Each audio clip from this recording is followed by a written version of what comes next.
Foreign Minister Hassoumi Massoudou. The West African country has emerged as a crucial security base for Western countries seeking to counter terrorist groups in the Sahel region. VOA senior diplomatic correspondent Cindy Sain has more. Terrorist organizations like Boko Haram and Islamic State and branches of al-Qaeda continue to pose a threat to Niger and governments across sub-Saharan Africa. This is the aftermath of an attack last week in neighboring Nigeria, where militants in Borno State killed at least 37 fishermen. Amid regional security concerns, U.S. Secretary of State Antony Blinken chose to visit Niger. In a joint news conference with his Nigerian counterpart in Niamey, Blinken announced nearly $150 million in humanitarian assistance to help meet the tremendous need in Western and Central Africa and the Sahel created by regional instability. Blinken had this to say on the scourge of extremist violence. We are also supporting investments in the long-term security of Niger, investments that you heard the minister refer to, help make Niger's law enforcement more effective in combating terrorism, strengthening border security, enhancing counter-narcotics capacity, stemming trafficking, helping to investigate, prosecute, and ultimately reduce terrorism, violent extremism. During the visit, Blinken highlighted Niger's democratic government and its efforts to help its young people break free from the pull of extremist groups. One expert told VOA he was not surprised that Blinken had decided to visit Niger after his visit to Ethiopia. Again, Niger is a linchpin right now towards stability in the Sahel, and it has done significantly better than its neighbors. It has a more democratic government. Remember that in Mali and Burkina Faso, we've seen military coups. And so you have great governance turmoil in those countries. Niger is an island of stability in comparison. Niger is one of the world's poorest countries and desperately needs more humanitarian aid to help nurses, like this one in the remote northern village of Sulufeta, who have no equipment and no drugs to treat patients. Blinken said the new fund for Central Africa will provide for shelter, food, safe drinking water, and sanitation, while also supporting vulnerable refugees and asylum seekers evacuated to Niger from neighboring countries. Blinken praised the people of Niger's generosity for taking in refugees. Cindy Sain, VOA News. Ghana held a state funeral for former Black Stars winger Christian Atsu on Friday. He died during the earthquake in southern Turkey. Last month, Atsu, 31, had been missing since the February 6th earthquake following the collapse of an apartment building in Hati. After the discovery of his body, he was flown back to Ghana 2 weeks later. Arriving draped in Ghana's national flag, mourners silently filed past Atsu's coffin in the parking lot of the country's parliament building in Accra. Atsu had been scheduled to fly out of southern Turkey hours before the quake, but the Ghanaian had opted to stay with the club after scoring the winning goal in a February 5th Super League match. Family, fans, and beneficiaries of Atsu's charitable giving remembered him as a philanthropist as well as an outstanding footballer, and they're heartbroken over his death. Atsu was a nice person, quiet person.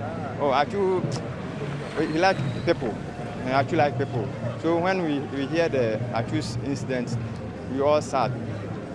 So today we are here for Atsu's funeral. The first day I heard it, I don't know, it was heartbreaking. It was heartbreaking because I fellowship with a brother. So when we heard it, I didn't believe it till the brother came from the state that they finally found him. It wasn't easy. So I was asking how was he, is his body damaged or something? He said, it was only the head. Christian Atsu is a human being. He has an angel heart of an angel. But, you know, In addition to playing 65 times for Ghana, Atsu played with Chelsea before joining Newcastle in 2017, staying at the Premier League club for 4 years.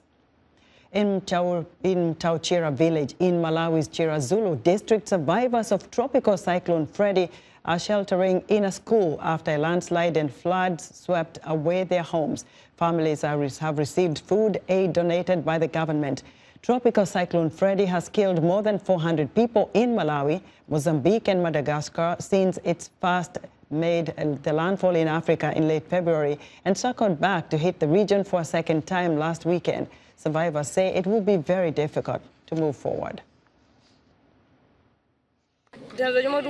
We need food, clothes, and bedding. It is hard to survive without food. And if possible, we would like to find a place where we can build new homes.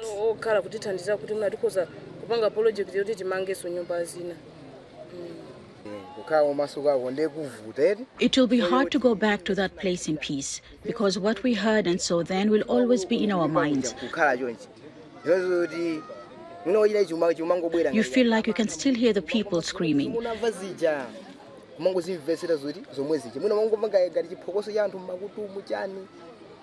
It is really frightening because we are living under the mountain and it will always remind us of the water coming from there.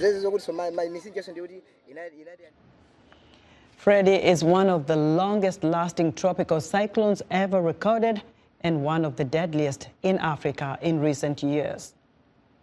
Nigerians are preparing to closely observe the gubernatorial and state assembly elections on Saturday to see how women candidates fare at the polls. The number of women elected to the National Assembly in Nigeria dropped by 50% in a February 25th vote for president.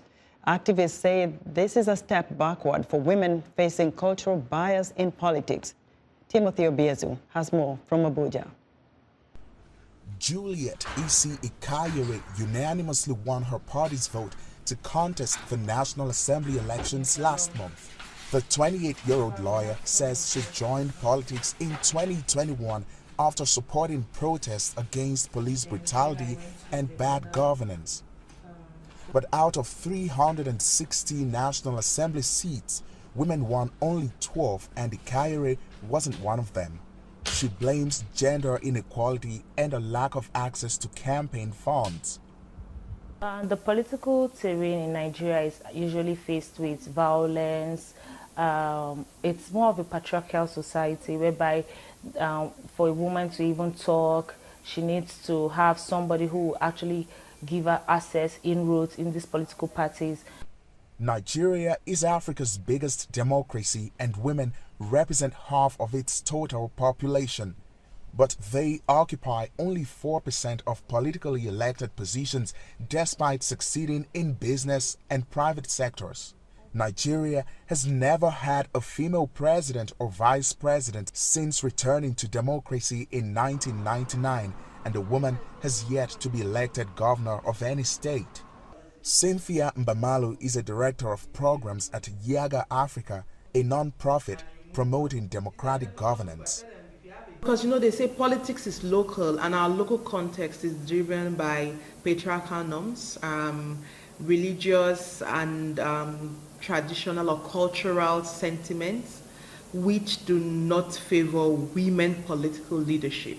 The UN says Nigeria has the lowest representation of women in politics across all of Africa.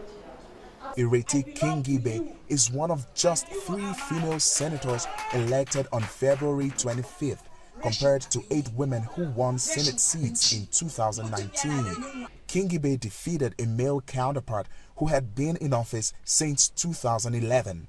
Women have to be allowed to emerge.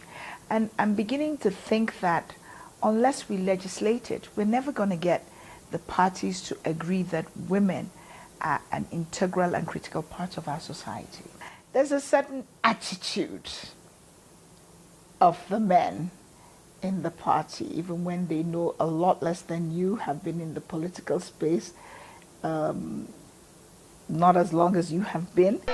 Last year, Nigerian women protested for weeks at the National Assembly, demanding lawmakers pass 5 gender-related bills, including one that would reserve 35% of seats in parliament for women. But the bills failed to advance after some lawmakers initially called them ridiculous. Many will be waiting to see if any woman get elected in Saturday's gubernatorial and state assembly elections. 24 women are running for state governor seats. If one wins her election, she will become Nigeria's first female governor. Timothy Obiezu for VOA News, Abuja, Nigeria. Technology nearly derailed February's presidential elections in Nigeria. The Independent National Election Commission did not fulfill its promise to transmit election results from the polling units on its result viewing portal.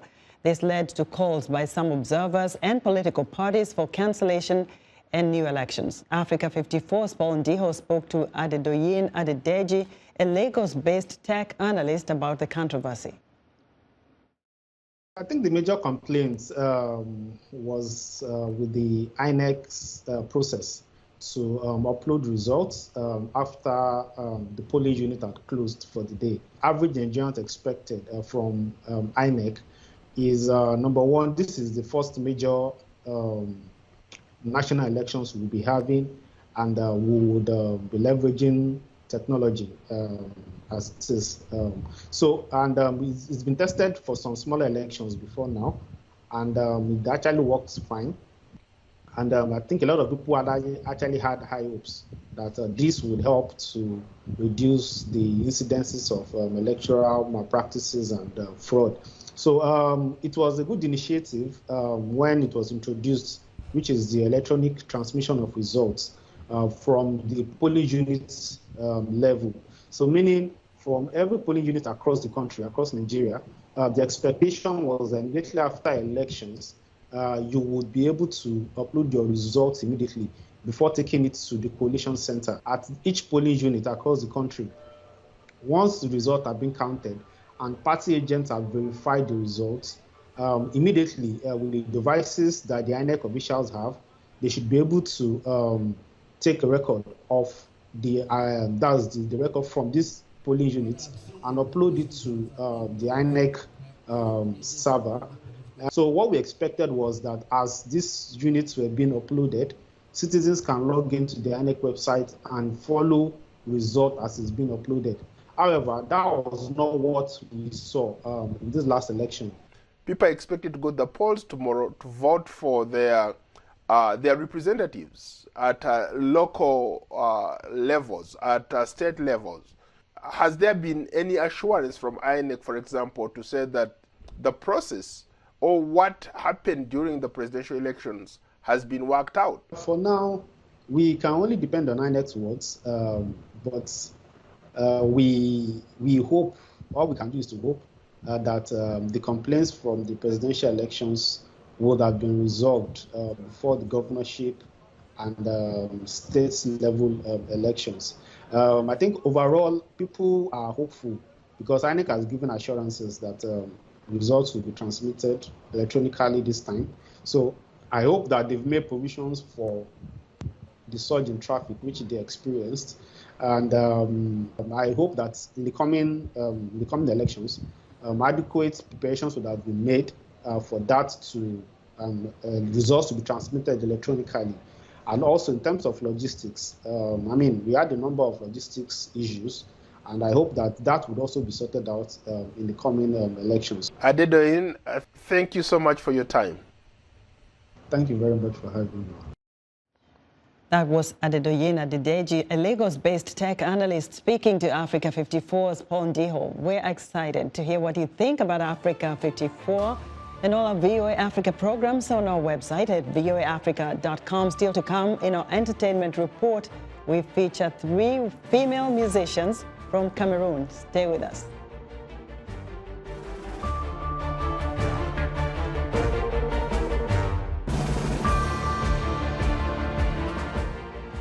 Women and girls have just as much right to access the digital world and prosper in it as men and boys. That's according to UN's Women Executive Director Sima Bahous in light of this year's International Women's Day commemoration On this week's episode of Our Voices, we examine how digital innovation and technology can be used on the path of success.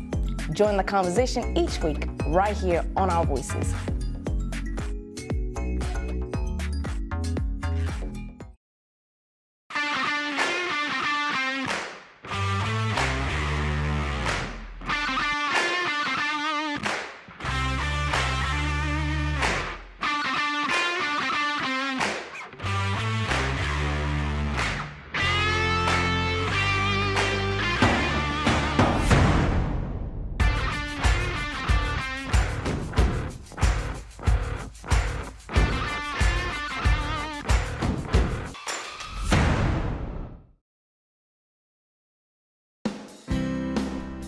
Health, wellness, sport, beauty, medical breakthroughs.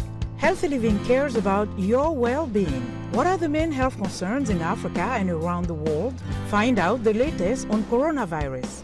Connect with our experts and ask them questions. How long does the virus stay? Join me, Linor Moudou, in Washington, every week on Healthy Living, right here on VOA.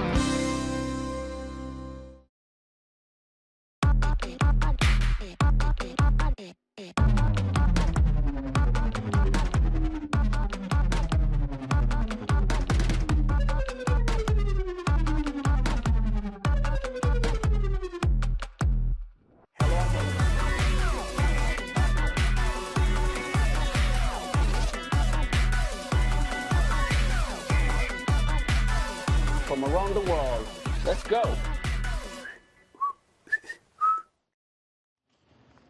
You're watching Africa 54 from the Voice of America, coming to you live from Washington, D.C. In other news, the Tanzanian government has dispatched a rapid response team of health experts to the northwestern region of Kagera to investigate a mysterious disease that has claimed the lives of 5 people. The health ministry says the symptoms include fever, vomiting, bleeding in various body parts, and kidney failure. The United Nations says 10 million children in Burkina Faso, Mali, and Niger are, quote, in extreme jeopardy and desperately need humanitarian assistance due to worsening violence. UNICEF says another 4 million children are at risk in neighboring West African countries as battles between armed groups and security forces spill across the borders. And wildlife officials say a majestic lion famed for its amber eyes and thick golden mane has died in a battle for territory in Tanzania's Serengeti National Park. 12-year-old Bob Jr. was mauled to death by younger rivals last week, according to National Parks Authority spokesperson Catherine Mbene. The Basketball African League has launched its second edition of the Girls Basketball Camp. A selection of players under age of 23 from the Senegalese Championship participated. Establishing a women's league is the long-term goal of the camp. Sedina Abagai reports from Dakar, and VOA's Jackson Vugani narrates. Adama Hawa Diallo is setting very high goals for her young career. She wants to help young girls like her, and that's why the Basketball Africa League has set up the BAL for Her program. I have challenges. I want to win everything, and that's what I've been aiming for a long time. To be queen of basketball, to be champion of Africa, to travel. That's what I really want.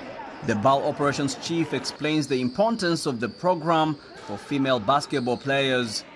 This camp today is to provide an opportunity for the girls to have more visibility, to provide them with a little more material in terms of basketball, and off the field also, because they are going to do a basketball camp, then a seminar on nutrition and on women in sports.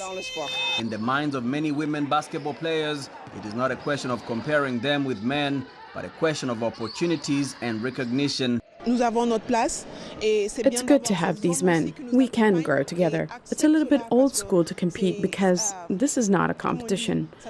It's also a pleasure to see these women getting the opportunity not only on a basketball court, but all around because they have the ability and they can demonstrate it. After specific initiatives for women such as regional camps and the NBA Academy program for girls, the BAL looks to strengthen the place for women in sport and particularly in basketball. We will continue to produce talent at girls' level, and all these talents, when time comes, will be able to perform on the continent in a professional women's league that we will also continue to develop. This camp, sponsored by the Basketball Africa League and exclusively dedicated to women and girls, is making basketball more accessible to females. The BAL intends to add more camps and create a league for women in just a few short years.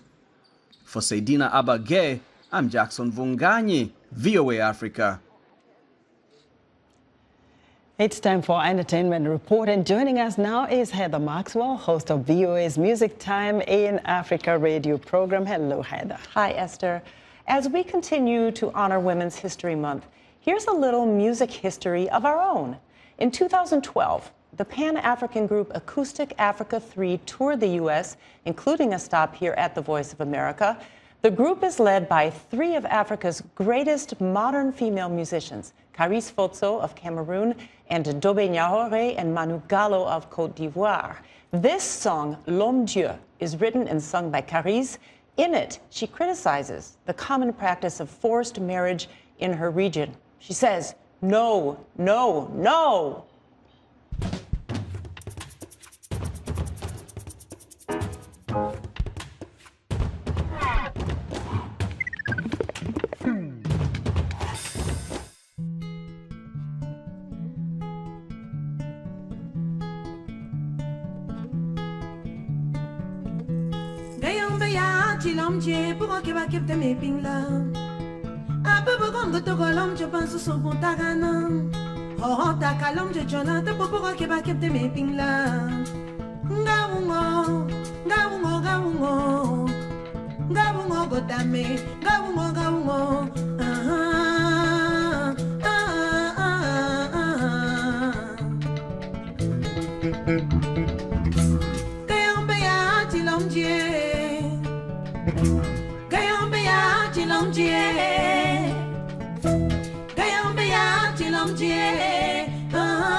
Seleli kwagane leli wolu selili dele gala wele mo akale wele gala mudie o kapino kapino kapino ga kamyo ga yo kalo o kapino kapino kapino ga kamyo ga yo kalo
That's our entertainment report for today. Esther, back to you. Thank you so much, Heather. Be sure to join Heather's entertainment report every Friday right here on Africa 54. And that's our show for today. Be sure to watch Africa 54 on our website at voaafrica.com. From all of us here in Washington, have a great weekend.